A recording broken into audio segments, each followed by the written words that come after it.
ಮಧ್ವಶಾಸ್ತ್ರವೇ ಸಕಲ ಶಾಸ್ತ್ರದಿಕೆಂದು ಶಿರವರಿದು ಮುರಿದಿರಿ ಮುಂದಿರಿಸಲೇ ಪರಮತ ಜಾಲವೆಲ್ಲ ವೇದ ವಿರುದ್ಧವೆಂದು ಶರದಿಯನು ನಾ ದಾಟಲೇ.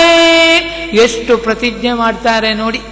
ಇನ್ನು ಭಾಗವತ ಶಾಸ್ತ್ರವೇ ಬಹುಭಾಗ್ಯವೆಂತೆಂದು ನೆಗಹಿ ಪರ್ವತದಿ ನಿಲ್ಲಿಸಲೇ ಪರ್ವತವ ನಿಲ್ಲಿಸಲೇ ಭಾಗವತ ನಿಂದಕಗೆ ಬಹು ನರಕವೆಂತೆಂದು ಪರ್ವತಾಗ್ರದಿಂ ಧುಮುಕಲೇ ವಿದಿತ ದೈವರೊಳಗೆ ವಿಷ್ಣು ಉತ್ತಮನೆಂದು ವೇದಗಳ ಒಡನುಡಿಸಲೇ ಅಧಿಕಾರಿಗಳೊಳಗೆ ಅಂಬುಜ ಸಂಭವನೆಂದು ಕಾದ ಎಣ್ಣೆಯೊಳು ಮುನುಗಲೇ.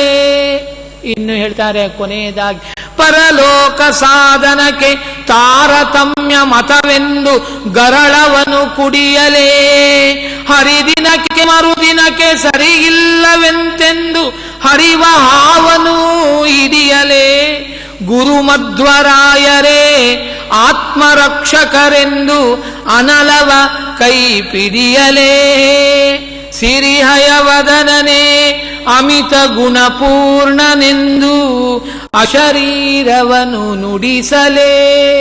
ಎಷ್ಟೆಲ್ಲ ಪ್ರತಿಜ್ಞೆ ಮಾಡಿಬಿಟ್ರು ನೋಡಿ. ಯಾಕೆ? ಮಧ್ವಶಾಸ್ತ್ರದ ಹಿರಿಮೆಯನ್ನ ಗರಿಮೆಯನ್ನ ಅಷ್ಟು ಕೊಂಡಾಡ್ತಾರೆ, ಅಷ್ಟು ಶ್ರೇಷ್ಠವಾದದ್ದು.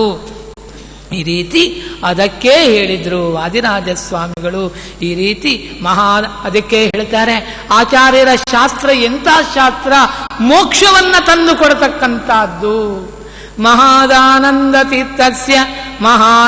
ತೀರ್ಥಸ್ಯ ಯೇ ಭಾಷ್ಯಭಾವಂ ಮನೋವಾಗ್ವಿರಾವರ್ತಯಂತೆ ಸ್ವಶಕ್ತ್ಯ ಸುರಾಧ್ಯಾನಾಂತ ಮುಕುಂದ ಪ್ರಸಾದಾತ್ ಇಮಂ ಮೋಕ್ಷಮೇತೆ ಭಜಂತೆ ಸದೇತಿ.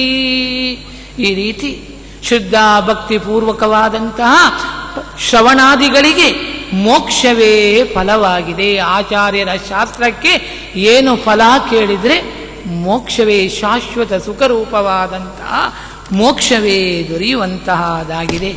ಈ ರೀತಿ ಇಂತಹ ಅನಿಲ ಶಾಸ್ತ್ರವನ್ನ, ಸಚ್ಚಾಸ್ತ್ರವನ್ನ, ಶ್ರೀಮದಾಚಾರ್ಯರ ಶಾಸ್ತ್ರವನ್ನ ವ್ಯಾಕುರು, ಪ್ರವಚನ ಮಾಡು, ಅಧ್ಯಯನ ಮಾಡು, ಶ್ರವಣ ಮಾಡು ಎಂಬುದಾಗಿ ಹೇಳ್ತಾರೆ. ಇನ್ನು ಎರಡನೇ ಅದಕ್ಕೆ ಬೇಡ, ಸುಲಭವಾಗಿ ದಾಸರು ಹೇಳ್ತಾರೆ ನೋಡಿ. ಬಿಡಬ್ಯಾಡಿ ಬಿಟ್ಟು ಕೆಡಬ್ಯಾಡಿ ಮಧ್ವ ಮತದ ಸಿದ್ಧಾಂತದ ಪದ್ಧತಿ ಬಿಡಬ್ಯಾಡಿ ಬಿಟ್ಟು ಕೆಡಬ್ಯಾಡಿ ಹರಿಸರ್ವೋತ್ತಮನಹುದೆಂಬ ಜ್ಞಾನವ ತಾರತಮ್ಯದಿಂದ ತಿಳಿಸುವ ಮಾರ್ಗವ ಬಿಡಬ್ಯಾಡಿ ಬಿಟ್ಟು ಕೆಡಬ್ಯಾಡಿ ಘೋರಯಮನ ಭಯ ದೂರ ಮಾಡಿ ಮುರಾರಿಯ ಚರ